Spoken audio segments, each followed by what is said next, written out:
नमस्कार। राज्याभिषेक का रथ अब औरंगाबाद में है।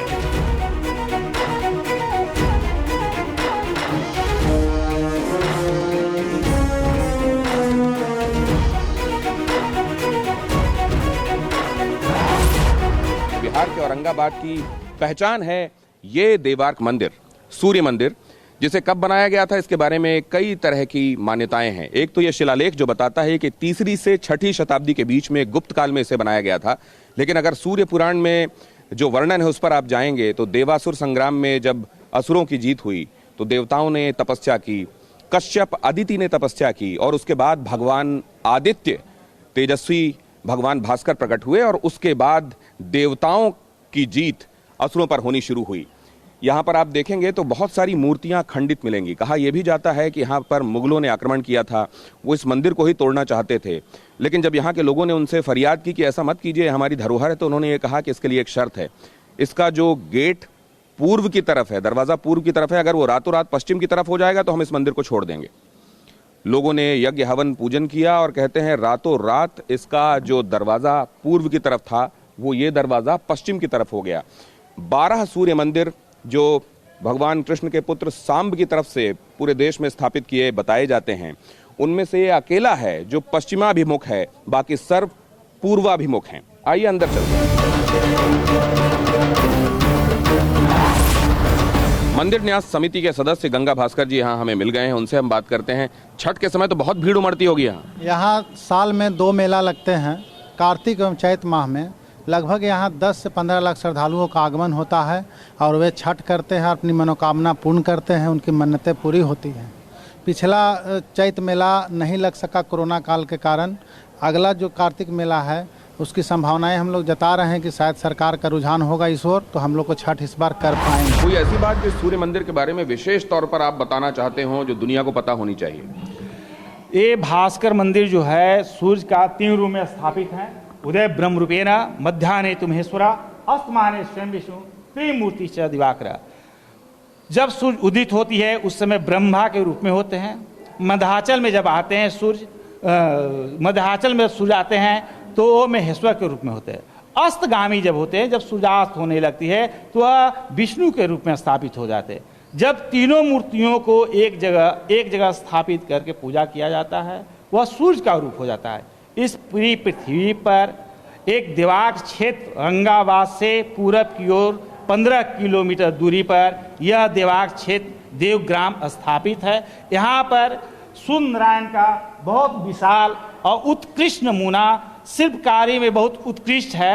यहाँ के शिल्पकारी 2 तरह से निर्मित है, एक है द्रविड़ शैली में है, दूसरा है नागरी शैली में।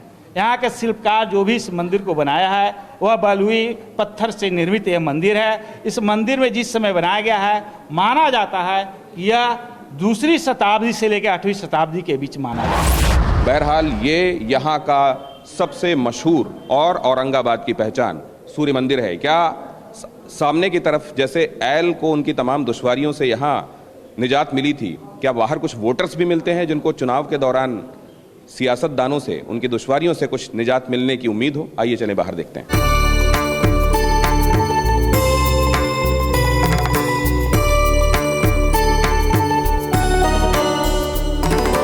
सूर्य मंदिर के प्रांगण में सूर्य स्तुति आपको हमेशा होती हुई मिल जाएगी और छठ की तैयारियां भी लगता है शुरू हो चुकी हैं। यहाँ पर देखिए ये गाना बजाना चल रहा है भगवान की स्तुति के संदर्भ में शायद।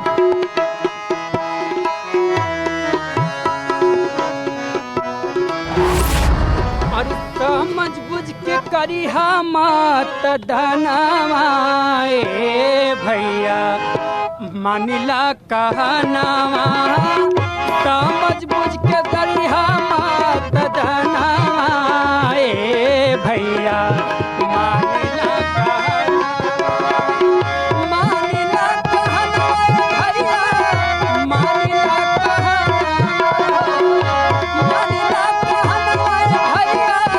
मानिला कहनावा,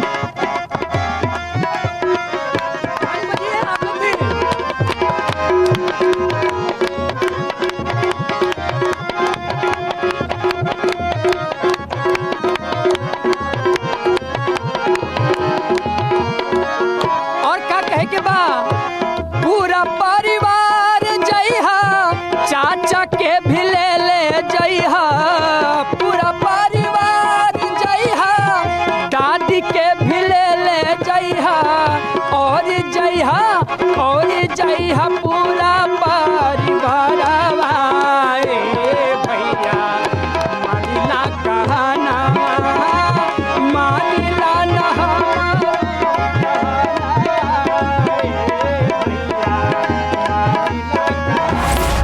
और हमें तो पता ही नहीं था कि सूर्य मंदिर से दर्शन करने के बाद, आपको कराने के बाद दर्शन जब बाहर निकलेंगे तो हमको संगीत प्रेमी भी मिल जाएंगे जो वोट के लिए संदेश देंगे, और वो लोग भी मिल जाएंगे जो पॉलिटिकल अफिलिएशन रखते हैं, और उनके साथ भी बातचीत करने का मौका मिल जाएगा।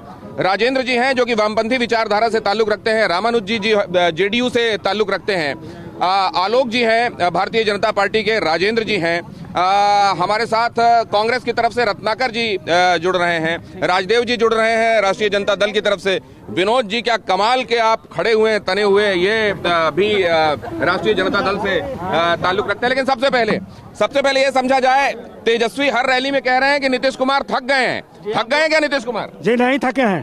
क्यों कहा जा रहा है? अविश्वास है, जो थक गया है वही दूसरे पर आरोप लग रहा है कि अगले थक गए हैं। नीतीश कुमार अविश्वास है क्या थकने वाली?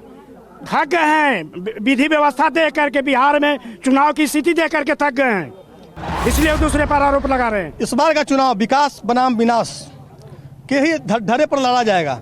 इस बार का चुनाव जो 15 साल के शासनकाल में माननीय मुख्यमंत्री नीतीश कुमार जी ने जो विकास का कीर्तिमान खड़ा किया है, उसके आधार पर हम लोग चुनाव मैदान में गए हैं और जनता का भरपूर समर्थन हमारे प्रत्याशी को मिल रहा है। लालू प्रसाद एक विचारधारा है, कोई व्यक्ति का नाम नहीं है, और वो सेकुलर विचारधारा है। उस विचारधारा को रुद्ध करने के लिए उनको षड्यंत्र के तहत जेल में रखा गया है। आज जंगल राज तो आज है, चूंकि घूसखोरी चरम सीमा पर है, इसलिए पूरे बिहार, हम नहीं बोल रहे हैं, पूरे बिहार बदलाव के मूड में है। सरकार बदलना निश्चित हो गया है। इस 10 तारीख को आपको तय हो जाएगा नीतीश कुमार नहीं रहेंगे। नीतीश कुमार रहेंगे और एक तिहाई बहुमत से सरकार में आएंगे, इसलिए कि हमने हर गांव को रोड से जोड़ा, हर गांव में लाइट लालटेन जलाते थे, हमने बिजली जलाने का काम किया, हमने 7 लाख लोगों को नौकरी देने का काम किया 15 साल में। इन्होंने 95,000 नौकरी दिया था, विकास ही किए थे, देव आने के लिए रास्ता नहीं था। आज हम हर गांव को, एक छोटा सा टोला 100 घर की बस्ती है, उसको भी पक्की रोड से जोड़ने का काम किया, और विकास नहीं हुआ। इनको विकास दिखाई नहीं देता है। लेफ्ट कहां पा रहा है बिहार के चुनावों में अपने आप को चाह रहा, हम महागठबंधन को जीत की ओर चाह रहे हैं।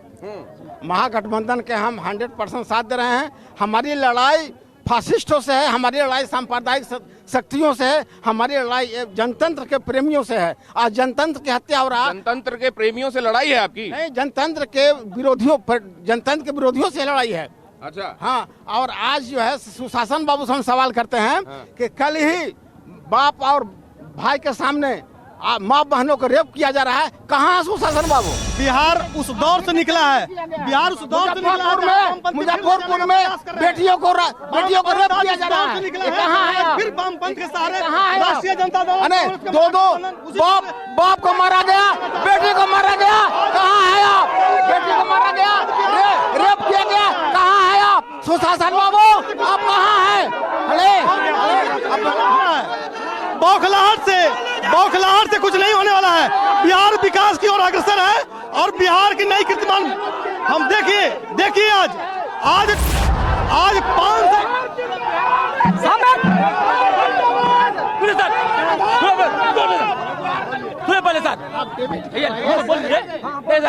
इन लोग नेता बोल रहे हैं, जो वोटर है जो छपे हुए हैं 5 साल से, है ना, उस आदमी से पूछिए जो गरीब छपे हुए हैं कि 5 साल से 10 साल रामाधार सिंह और 5 साल रह के अनंत शंकर, है ना, अनंत शंकर आता लोग भेंट नहीं किए हैं और वोट मांगने। क्या ये लोग किसी की बात सुनने के लिए, कुछ समझने के लिए तैयार हैं? और ऐसे में कहीं मुद्दों की आवाज, लोगों के हितों की आवाज खो तो नहीं जाएगी, या इन्हीं आवाजों के बीच से वो आवाज निकलेगी जो इन तमाम लोगों की आवाज बन पाएगी? आइए जरा देखिए यहाँ पे लोगों, ये लोगों का जोश है। यहाँ पर हर तरीके के लोग नारेबाजी में और अपने प्रत्याशी के नेता के समर्थन में कोई कोर कसर नहीं छोड़ना चाहते।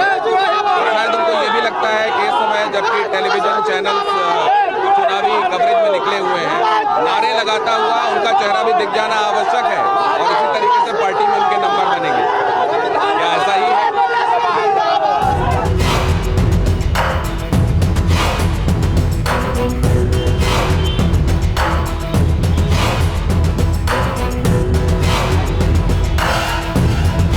औरंगाबाद में 7 विधानसभा क्षेत्र आते हैं। औरंगाबाद, नबीनगर, रफीगंज, गोह, ओबरा, कुटुंबा। और 2015 के नतीजों की अगर बात करें तो यहाँ 2 सीटें कांग्रेस ने जीती थीं, 2 सीटें जेडीयू के खाते में गई थीं, भारतीय जनता पार्टी के खाते में 1 सीट आई थी और 1 सीट आरजेडी के पास गई। ये है औरंगाबाद का रमेश चौक। रमेश चौक यहाँ की पहचान है और ये यहाँ पर न सिर्फ एमएलए रहे हैं रमेश साहब, बल्कि यहाँ के गणमान्य लोगों में इनका शुमार होता है। पंजा छाप। हाँ?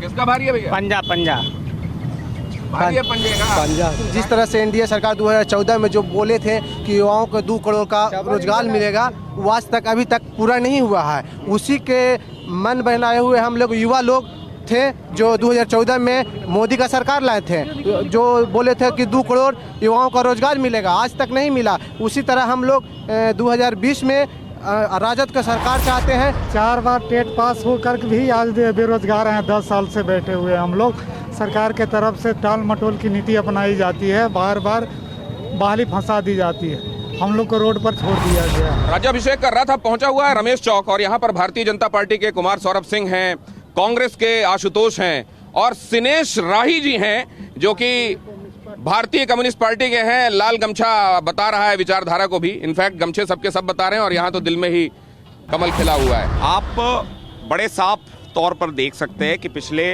15 वर्षों में बिहार में अगर एक चीज की कमी नहीं रही है तो वो है सामंजस्य।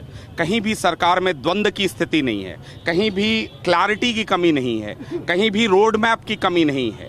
जहां से बिहार छूटा था, जो बिहार बताइए, इसी कोऑर्डिनेशन की कमी की वजह से चिराग अलग से जल रहा है, उसके बावजूद आप कह रहे हैं कोऑर्डिनेशन सही है। देखिए, मैं समझता हूं कि राजनीति एक ऐसी चीज है जिसमें महत्वाकांक्षा और इच्छा सबकी होती है और सबको ये अधिकार है अपने महत्वाकांक्षा को पूर्ण करने का। मुझे लगता है चिराग जी युवा हैं, वो एक अपना एजेंडा एक अलग लेकर चलना चाहते हैं। शायद उन्हें 2025 दिख रहा हो। इस बार माहौल पूरी तरीके से तेज रफ्तार और तेजस्वी सरकार की ओर है, क्योंकि पहली बार बिहार के अंदर कोई ऐसी सरकार आने के लिए इच्छा जता रही है जो शिक्षा और रोजगार के ऊपर बात कर रही है। आप देख सकते हैं पूरी मजबूती के साथ महागठबंधन के सारे नेता ये कह रहे हैं कि जो 3.5 लाख 4 लाख जो पद रिक्त हैं, उन पदों को अभी तक नीतीश कुमार जी ने और एनडीए की सरकार ने क्यों नहीं भरी। इसका मतलब साफ था कि सरकार की इच्छा और सरकार की मंशा युवाओं को रोजगार से महरूम रखने की। इनके पास एक्सीलेटर है तो मेरे पास क्लच है। जितना तेज से ही चलेंगे, लाल झंडा उठाएंगे, सारी गाड़ी रुक जाएगी। इसलिए हम अनबाइलेंस इन लोग को नहीं होने देंगे।